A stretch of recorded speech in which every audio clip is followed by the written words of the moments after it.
Bencana abrasi yang terus-menerus melanda desa ini nyatanya tidak membuat warga berpangku tangan. Solidaritas mereka justru kian meningkat dan ini adalah salah satu bentuk warga untuk mempertahankan desa mereka.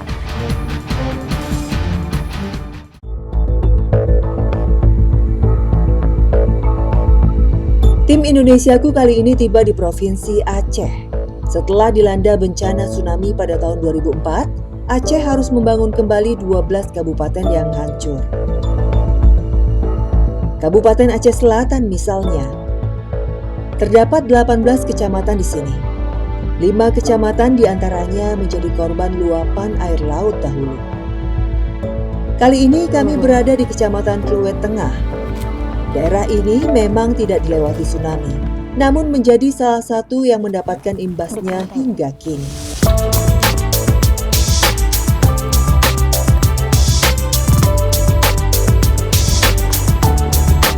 Indonesiaku kali ini berada di Kecamatan Kluwet Tengah, Kabupaten Aceh Selatan. Dari sini kami harus melanjutkan perjalanan lagi menuju ke salah satu desa, yaitu desa paling ujung sebelah timur yang ada di Kecamatan Kluwet Tengah ini. Dan katanya desa ini terancam hilang karena semakin tergerus abrasi. Bagaimana kisahnya? Ikuti perjalanan kami. Siap, Bang? Yuk.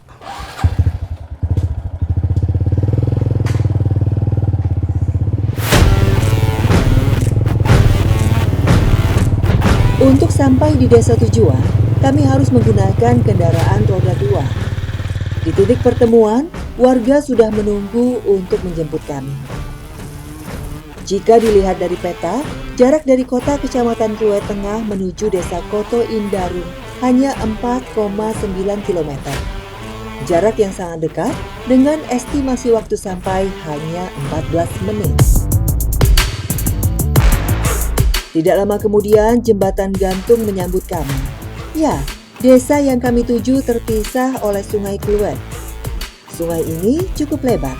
Jembatan ini benar-benar menjadi anugerah tersendiri bagi warga untuk keluar masuk desa. Tanpa jembatan sepanjang 50 meter ini, warga akan kesulitan menjual hasil bumi dan membeli barang keperluan di kota. Walaupun jembatan ini kelihatan kokoh, tapi sebenarnya udah banyak kayunya yang lapuk dan bolong-bolong. Banyak juga paku-pakunya yang udah pada keluar gitu. Ini cukup membahayakan untuk masyarakat yang lalu lalang setiap hari lewat sini. Aduh, ngeri banget.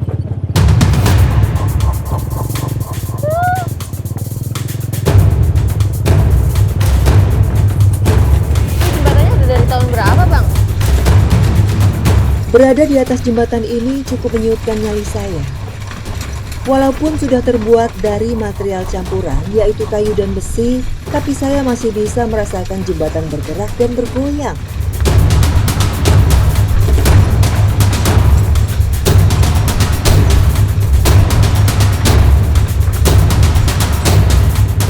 Roda motor pelintas, hujan dan panas matahari membuat kayu geladak jembatan cepat lapuk. Lihat saja, ruas-ruasnya yang makin renggang dan hanya ditambal dengan kayu dan papan kecil.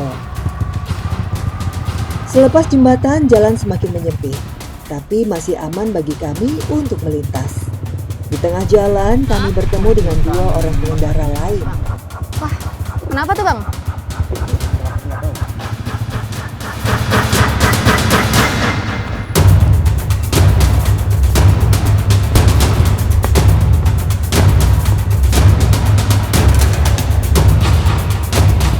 Bang?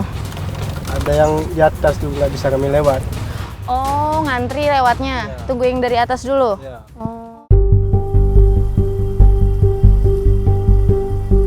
Ya, ternyata 2 pemuda ini sedang menunggu giliran melintas karena jalan hanya cukup untuk lewat 1 motor. Jalur ini telah lama dikeluhkan warga. Abrasi telah mengikis hampir seluruh badan jalan. Namun, warga tak punya pilihan, karena hanya dengan jalur ini mereka bisa cepat sampai ke desa. Sementara jalan alternatif memutar melewati hutan juga tak kalah susah medannya untuk ditempuh. Badan jalan yang musnah terpaksa diganti jalur tanjakan curam ini. Namun, suka atau tidak, inilah satu-satunya jalan yang warga punya. Wanita, laki-laki, tua maupun muda harus bisa bersahabat dengan jalur yang sebenarnya berbahaya ini. Setelah warga yang dari atas sudah turun, giliran rombongan kami yang melintas. Berada di atas tebing yang berbatasan langsung dengan sungai ini, barulah saya bisa merasakan ketegangan melewati tanjakan curam ini. Ngeri banget, sampingnya jurang. Kontur tanah yang gembur bisa longsor kapan saja, terutama bagi warga yang membawa raga seperti Hashim. Dengan barang bawaan cukup banyak, bebannya tentu lebih berat dibandingkan pengendara lain. Ditambah kendaraannya yang lebih lebar, jika tidak hati-hati, raga bisa oleng dan jatuh terbalik. Tapi ini kan jalanannya lumayan lebar nih Bang, buat satu motor nggak bahaya-bahaya banget dong harusnya. Kalau hujan, kalau kayak gini, kalau panas memang nggak apa, memang nggak bahaya. Kalau hujan tuh licin, ruh tuh kecil. Itu sekarang ini kan kami tuh kan siap hujan kan kami ketoroyong, udah kami lebarkan biar nggak susah lagi bawa keretanya. Lepas dari jalur tebing, kami pun memasuki jalan landai kembali. Jembatan papan kayu ini menjadi tanda bahwa kami sudah masuk wilayah desa. Di balik Sungai Kluwat terdapat dua desa, Desa Siurai-Urai dan Desa Koto Indarung.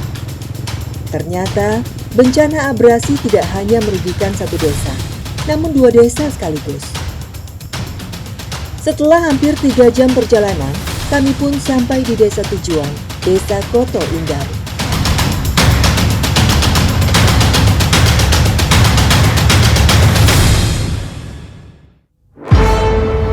Abrasi yang terus-menerus melanda desa Indarung kian membuat warga was-was. Tanah mereka yang dahulu sangat luas, sedikit demi sedikit hilang terkikis.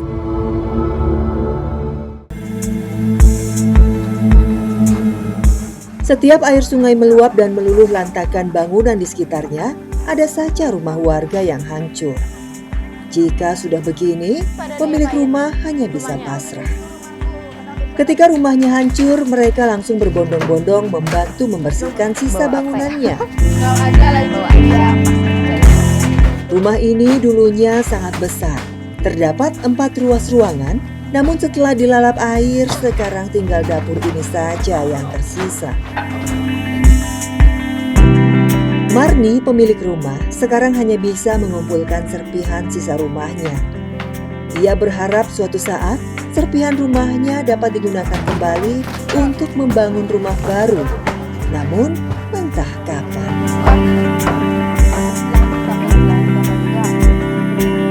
Dulu kejadiannya kayak gimana, Bu? Kejadian dulu kan itu waktu sore, jam ada sekitar jam 3. Siap itu air tuh besar.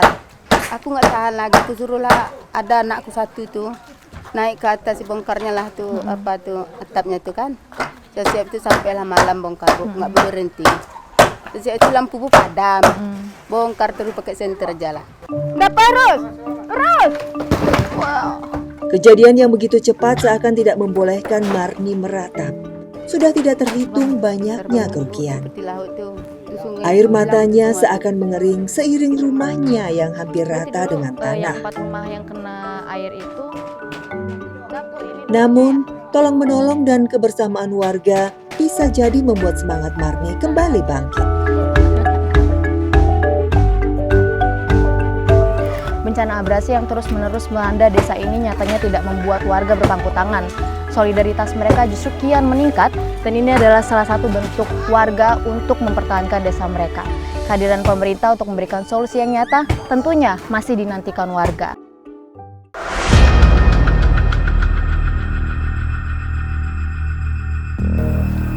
Tidak hanya rumah yang menjadi korban, sawah, ladang dan kebun warga pun habis ditelan air yang meluap. Seperti yang dialami Zainal. Zainal cukup beruntung karena rumahnya masih utuh, tidak terkena terjangan abrasi. Namun sawah dan ladang tempat dia bekerja habis, tidak tersisa. Sejak sawahnya hilang, mau tidak mau Pak Zainal pindah dan membuka lahan baru. Daerah di sekitar hutan Zainal pilih karena tanahnya yang subur untuk dijadikan ladang baru. Mata pencaharian warga mayoritas adalah petani. Tanah yang subur adalah salah satu alasan kenapa warga senang hidup di Desa Indarung. Jadi korban juga Pak, sama diambil air juga. Minggu-minggu ini merupakan waktu panen.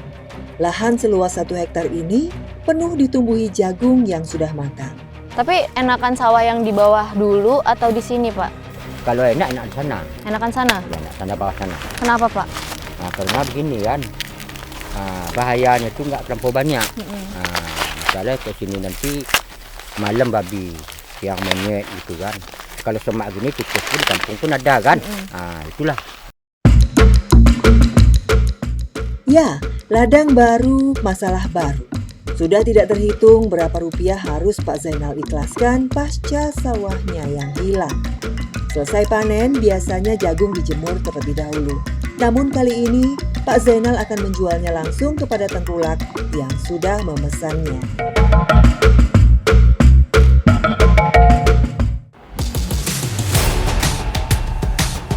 Jika saat masuk desa kami menggunakan motor, maka untuk membawa hasil panen, para petani lebih sering menggunakan perahu. Perahu menjadi alat angkut yang paling umum untuk menjual hasil bumi keluar desa. Hasil bumi mereka pikul hingga ke tepi sungai, tempat di mana perahu mereka menunggu. Satu perahu ini maksimal hanya bisa memuat 5 orang dan 10 karung penuh jagung.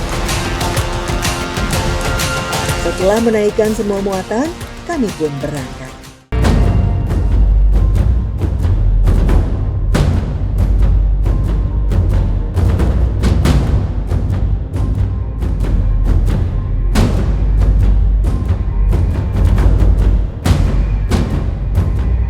Membayangkan bahwa sungai yang kami lalui saat ini dulunya adalah daratan, membuat miris hati saya.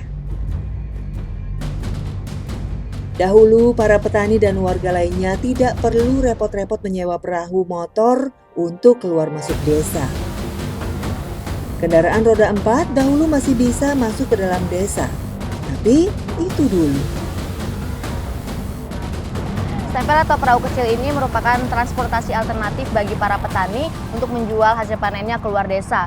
Memang kalau barang bawaannya sedikit, warga bisa menggunakan jalur darat dengan sepeda motor. Tapi kalau hasil panennya banyak seperti ini, mau tidak mau warga harus mengeluarkan biaya yang lebih untuk menyewa stempel ini.